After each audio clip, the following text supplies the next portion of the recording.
Good afternoon. We're here with Supervisor Brad Kersten and Macomb County Prosecutor Pete Lucido.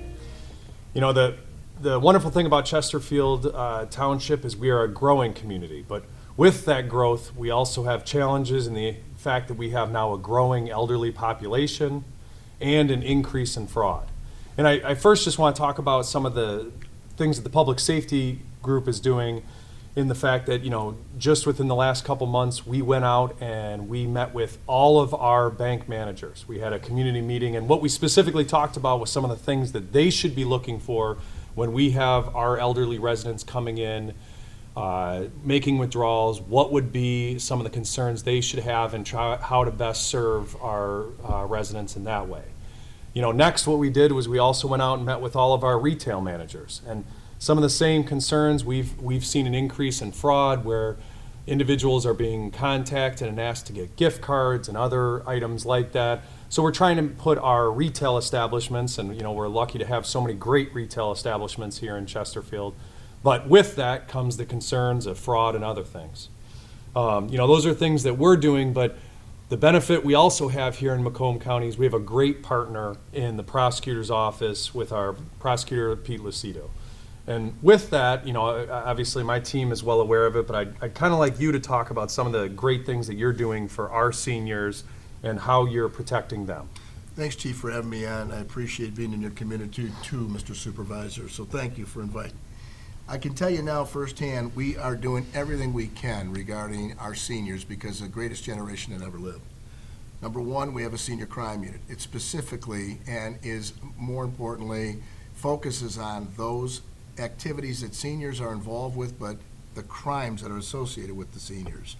We also are taking care of the vulnerables that are included in that group, as well as the fraud division that we have, or consumer fraud division, which is exactly to your point, Chief. What we have done is we put together a scams program, and that program can be offered to you, the residents, by having us being in your community, like here, where we're at today.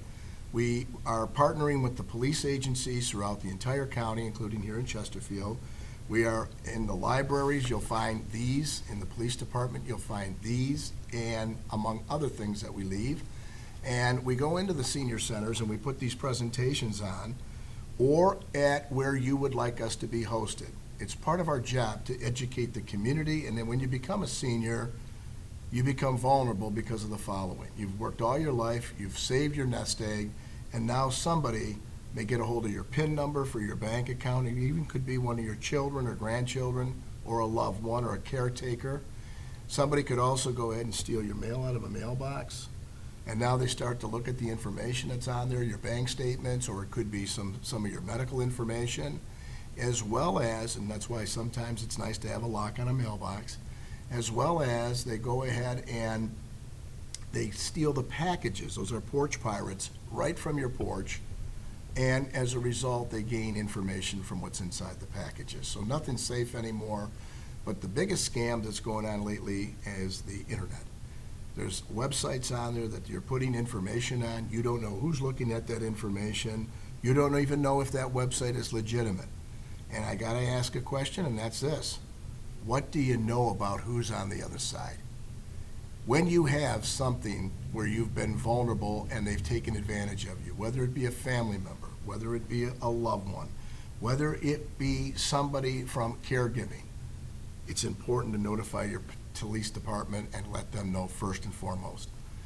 You know, after they're done taking everything you have, they move on, and you want to stop it and get it in gear. And that's why we have that senior crime unit. We take care of the residents of the community here, just as the chief said. We have a great working relationship with the chief and the supervisor because we have to give the best service we can.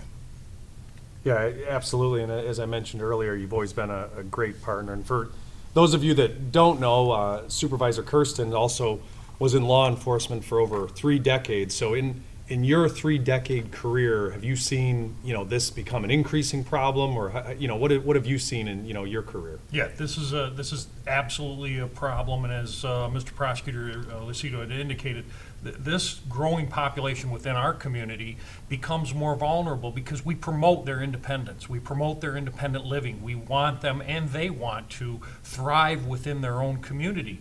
Unfortunately, when they become a victim, they don't want to reach out. They don't want to report that because of either family pressures or the stigma of, oh, I don't want anyone to fear that I was a victim. And that's where we need to step up and say, no, that's fine.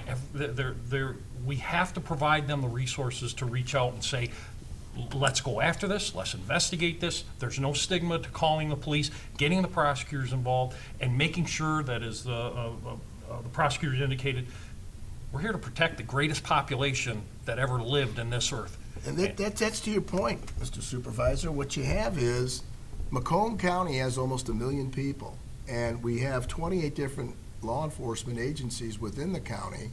We also have about 58% of that population that are seniors, 60 years or older.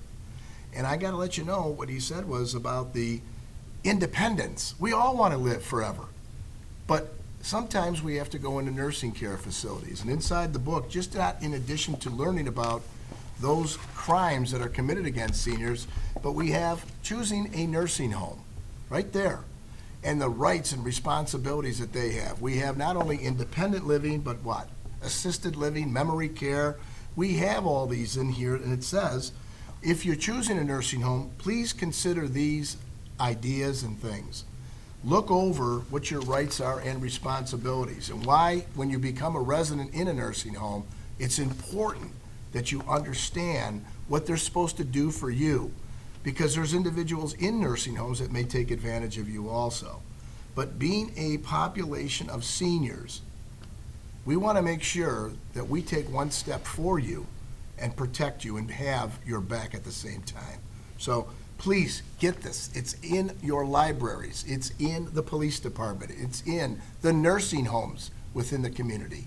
We put this out because it benefits you to say, what are these scams that are going on?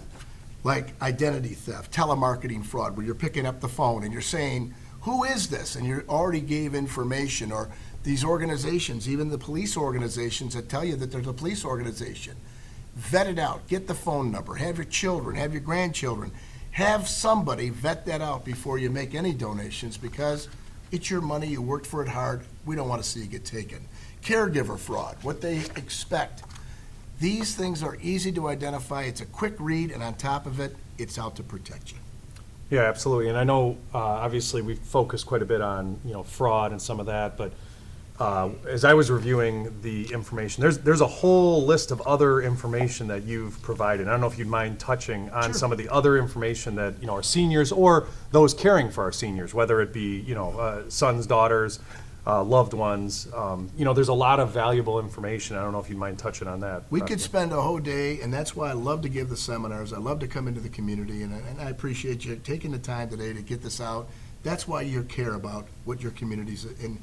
When you've got patient advocates, you've heard this before, a living will, it's in here. It's the ones that you trust to make healthcare decisions when you're unable to. It talks about a guardian.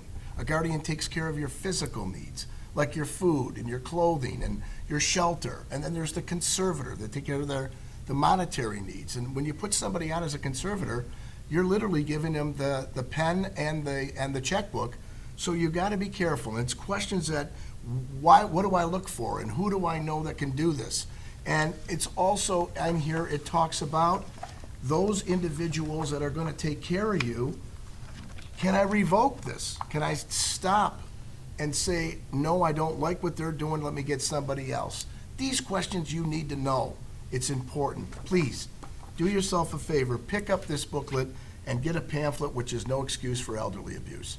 If there's any elderly abuse, if you're being mistreated, please call the chief, call the detectives in the bureau.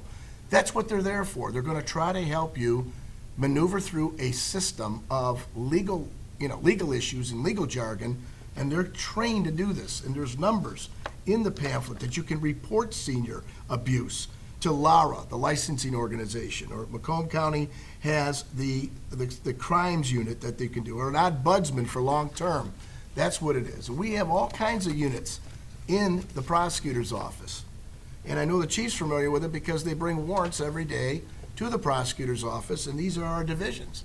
So if there's animal abuse out there, if you find that somebody took advantage of you, may have done something to you, please, don't think that you're going to go ahead and just keep it in your mind. It'll suffer even more. Tell the officers about it so that they can take care of it. Maybe get your money back. But it's always good to go ahead and get this individual that did this to somebody away from another individual. Absolutely. So I really appreciate you coming and joining us today, Prosecutor Lucido. Supervisor Kersten, thank you as well for joining us. With that, if, from all of us here at the Chesterfield team, if you have questions or concerns, please don't hesitate to reach out to us. Obviously, everybody here is trying to best serve our community. So please feel free to call us. We'd be happy to get you more information and try and serve. From all of us here in Chesterfield Township, happy holidays.